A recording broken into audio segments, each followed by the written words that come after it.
Hello and welcome back to another Classic WoW video.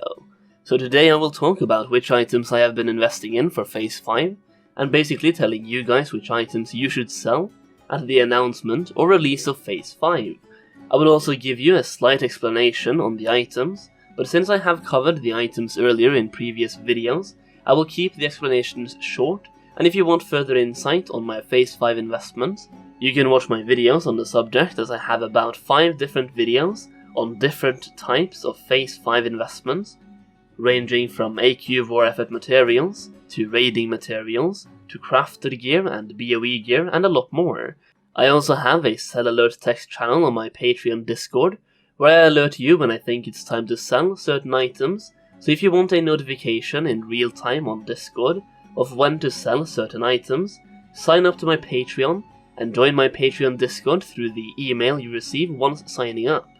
That being said, I think most of these items will see their peak value either at the announcement or at the release of Phase 5, with a few exceptions like Firebloom and Farfan Snappers, which I think will stay high and perhaps even go higher based on the massive demand throughout the entirety of Phase 5. Okay, I think that's a good enough intro, so let's just look at some items. The Sliver Blade. This is a high risk item going into Phase 5, as it has been proven to have less PPM, or procs per minute, than other items with similar effects. Therefore, it might be an overhyped item, and you should definitely secure profits on this item as soon as you see a price you're happy with. The Hammer of the Northern Wind. The same reason as the Sliver Blade, however, the Hammer of the Northern Wind has a higher PPM than Sliver Blade, and is therefore less risky to hold on to it.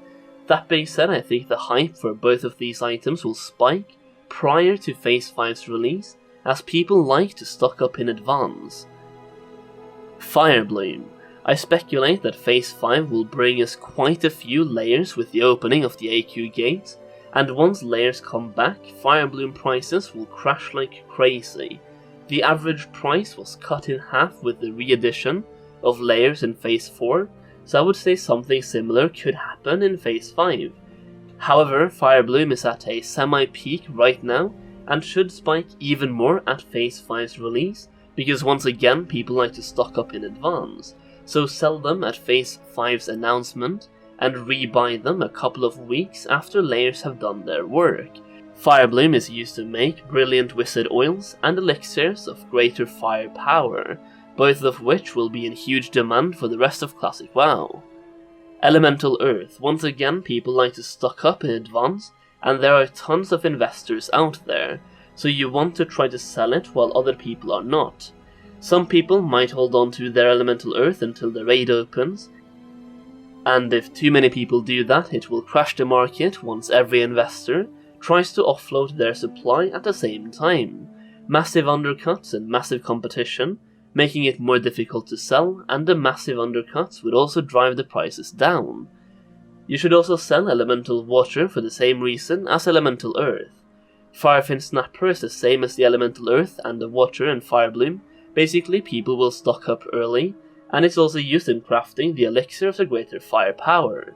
You also have items like Grave Moss and Strangle Kelp, also Life Root, where people like to stock up early once again, and alternatively you can craft the potions they are used for and sell those. You also have the recipe for the Elixir of Poison Resistance. You should be selling this now, and if you haven't already, definitely start selling it once Phase 5 is announced, but also keep a couple for Phase 5 as well, as it could go up in price as well, keyword being could there.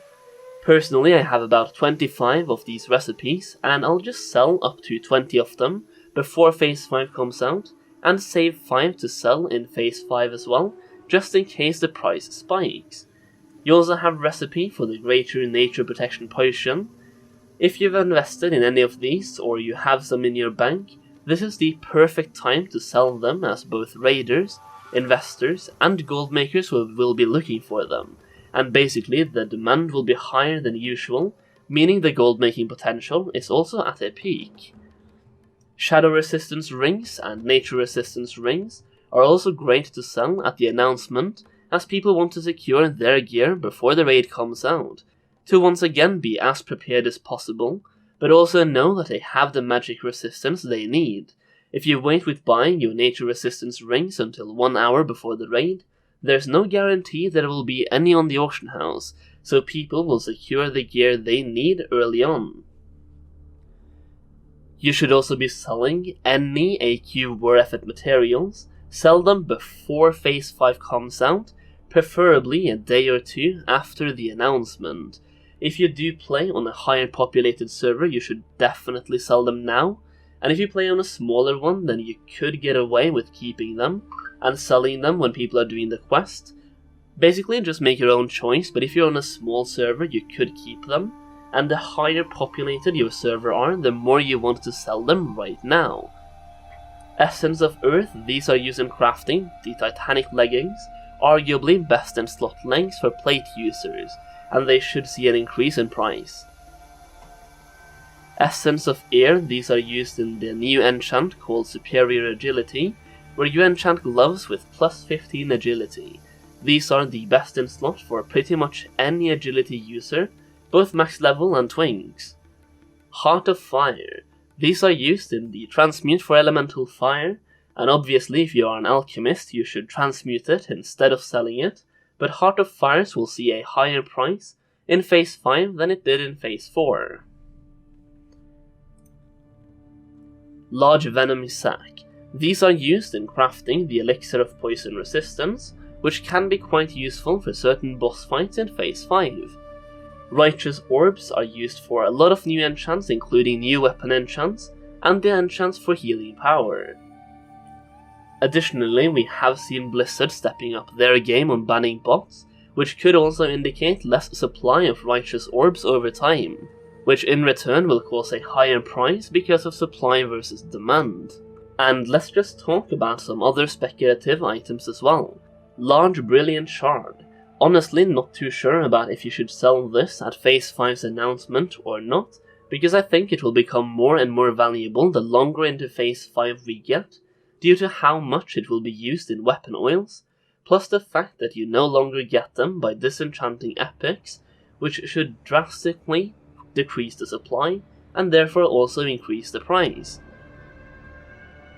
Honestly, with large brilliant shards, I would just hold on to them and see if the price goes up later on in Phase 5, but if you have thousands of them stacked up, then it doesn't really hurt to sell them now either, as long as you see a profit margin you're happy with. Living Essence is also used to craft nature resistance gear, and is used in a few enchants relevant to nature protection as well, but it's unsure how many of these enchants and nature resistance gear recipes will actually be obtainable in Phase 5, as some are not on the PTR yet and might not come out until Phase 6.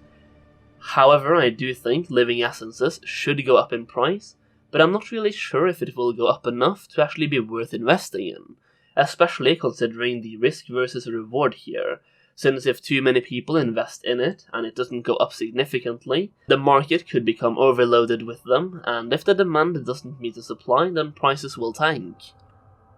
You also have the fused wiring. Field repair bots, AQ40, more raids, more difficult raids, people will wipe, there's a long run back to actually repair, and many guilds will bring repair bots with them.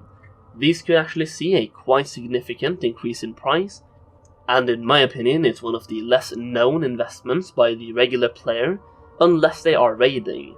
The demand for this will obviously go up, and the price should go up with it.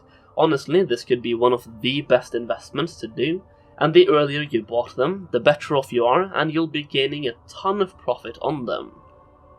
You also have the recipe for the Elixir of Poison Resistance, which I have mentioned already, but I'm just gonna add some extra notes to it. This is an elixir that was used a lot on certain fights like Princess Huhuran, back in vanilla, and also on private servers, and some guilds might opt to go for this instead of stacking massive amounts of nature resistance. This recipe is however something you should have invested in a long time ago, as it has gone up in price on most servers, but if you happen to find some cheap ones then you will most likely be able to make some profit with them. Personally, I have been buying them for under 10 gold each, and I have already resold a couple at 40 gold each. Now, these are just a few of the items you should be prepared to sell in Phase 5, and these are just my main items that I have invested a lot of my gold into. You also have tons of items needed for the AQ of War effort, where there are different materials needed for both Horde and for Alliance, and although the most popular servers will have most of the needed materials stocked up among several cooperating guilds, medium or lesser populated servers will probably have a demand for these items for weeks, so you should be able to make some decent profit on those items as well. For a full list of items needed in the AQ of War effort, you can check out my first and second video about Phase 5 investments, which I uploaded a couple of months ago. One thing is for sure, and that is that Phase 5 is the biggest content phase for Classic WoW, and it brings so much content for everyone to enjoy. Massive gold making opportunities for gold makers, new raiding content, AQ 20, AQ 40, World PvP in Silithus, World Event in Silithus, and it makes professions relevant through the AQ of War effort as well. For me, Phase 5 is the phase I have been most excited for ever since the launch of Classic WoW, and it will be very exciting to see how it unfolds, how the servers handle the event, and how fast the gates open, as well as how much gold I'm able to make on my investments, of course. Let me know in the comments down below which items you have been investing in for Phase 5, and make sure to like the video if you enjoyed it, and subscribe if you haven't already done so.